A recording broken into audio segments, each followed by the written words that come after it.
Hey guys, welcome back. My name's Kris and today I'm going to be talking to you about all things self-care, why it's important, and how it relates to spoons. Have I got your interest yet? If so, please keep watching, but don't forget to like, subscribe, comment. I really want to interact with you guys. I'm really curious to see what your thoughts are, what you'd like from me. So yeah, don't forget to interact below, but yes, if you're interested, keep watching. So self-care. It is something that has been very much in vogue for quite a number of years now on YouTube, and no more so than in the 2020 COVID-19 pandemic. We're all feeling pretty if I may say so myself, so self-care is paramount. But what exactly is self-care?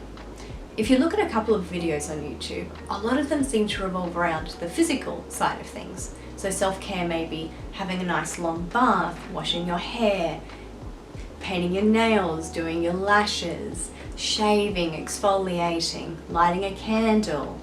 Self-care can also be more of the spiritual side of things, meditating, journaling, colouring in, which is more of a meditative process, listening to really good music. Self-care can also be more physical, such as exercising, eating well, preparing meals. So self-care is kind of different for everyone. But what I wanted to talk about today is why it's important and why it's important to figure out what matters to you. So this brings me to the spoon theory. Now, the spoon theory is something I talk to so many of my patients in regards to mental health about, but I'm not the one who came up with it. It's actually a good theory that's been out there for quite some time regarding chronic pain, and I've just adapted it to suit the narrative that I'm telling. But if you've heard this in other ways, or this is your first time hearing it, just know I didn't come up with it. This is just how I've adapted it and how I talk about it with my patients.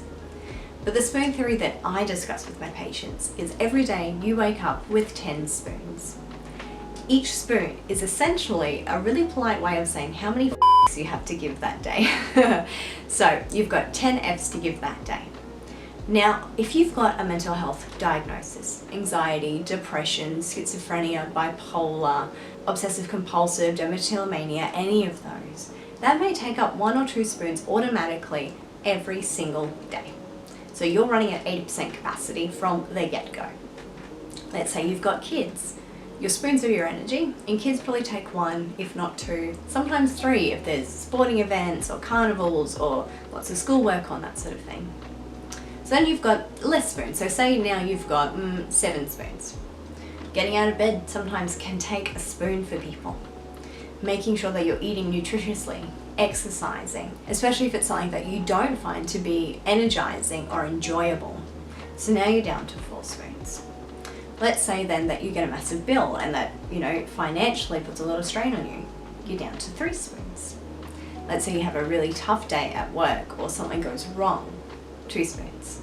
Then at the end of the day, you've got to have these 2 spoons to do all of your daily activities of living, including cooking, cleaning, showering, all that jazz. And if, depending on what's going on in your life, you may end up at the end of the day with no spoons, no energy, and no F's to give. This is exhausting. And the reason I talk about this is I like to ask people what's taking up your spoons and what gives you spoons. Sometimes people being on medication is giving them an extra spoon because when they're faced with a massive issue or a challenge in their life, having medication on board means that biochemically they're not going to fluctuate so much and they won't feel as nauseated, panicked, low, depressed, whatever it is that you feel in your specific mental health case or general case. You don't have to have a mental health disorder for this to apply. But medication can give you a spoon, if not 2.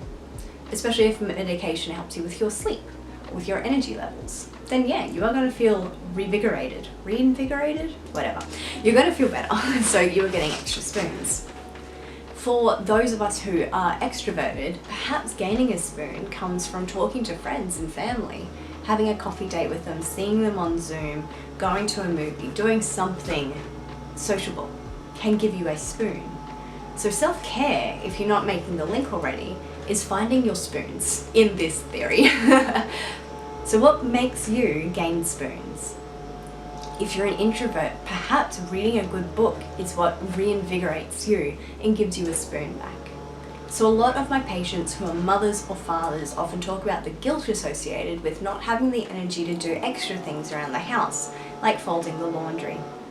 My discussion with them, and it's a bit of a cognitive behavioral therapy type tactic, is rationalization and say, okay, if you don't fold the laundry, what's the worst thing that can happen? No one's going to die. No one's going to be unfed. No one's going to be unloved. No one's going to lose a house or a home. Sure, it may be inconvenient if you need to go through it to find a pair of underwear. And yeah, it is a lot more convenient when things are folded and put away. But if you've got no spoons left that day, and you're going to go into the negative, well, that's your last spoon and you need to do something else with it, the washing can wait. When you've got a bit more energy, a few more spoons, then you can do it. So now we're starting to bargain. We're starting to look at and say, right, if I've only got 10 spoons today, and I'm already down 5, what is going to be the most fulfilling thing to use these 5 spoons for? I feel like I'm a little bit all over the place because talking in broad strokes is really difficult actually with this theory, because I tailor it so much to what you want and what your life is about. If you don't have kids, all of this won't resonate. And if you've got 4 kids, maybe what I'm saying doesn't resonate at all, because maybe the laundry is a bigger deal to you, for example. And that's okay. I'm not here to judge what takes someone's spoons or gives them spoons again. What I'm saying, guys, is figure out what makes you feel better. And this comes down to self-care. So let's talk about me personally for a bit, because it's the only experience that I can really comment on. So for me, I get my spoons when I am able to be in a very clean environment. I feel so reinvigorated when I am in an environment I've just cleaned. So for me, taking my Saturday mornings to clean the house and do the chores, that's actually really nice for me because I feel like my environment is a good reflection on my brain space. Something else that gives me a spoon is getting all the craziness up here down into a journal. I've been journaling for decades, actually, but for years. And a lot of my journaling is actually now on YouTube with the rotation diaries, which you can see obviously in my profile. But journaling for me, I do it at least once a week on a Sunday. Get all the crap from up here down on a piece of paper, and all of a sudden I've got a spoon back because it's not floating up there. Writing it down is actioning it to me. It might not be to you, and that's fine, but to me it is. Something else that gives me spoons is being able to go outside and see my garden. It's a small garden. It's pretty sad at the moment. Just blame the change of weather. Definitely not me. But going out there and seeing something grow, something flower, that really gives me a spoon because it takes me out of this, again, my crazy, crazy brain, and makes me realize there's a life out there. Going to the beach also gives me a spoon. Just watching the waves and thinking about what else is out there and how crazy it is that we are as far advanced as we are, when once upon a time we couldn't get across the ocean. But that's a philosophical discussion for another day. But you see, I know what makes me reinvigorated, and a good self-care routine does as well. So my self-care routines are making sure I do a nice deep wash of this hair of mine, washing my face, and I'm struggling with acne at the moment. So at the moment I'm really down about it, but at least I know that if I'm doing the best thing for my skin, I can't ask for anything else.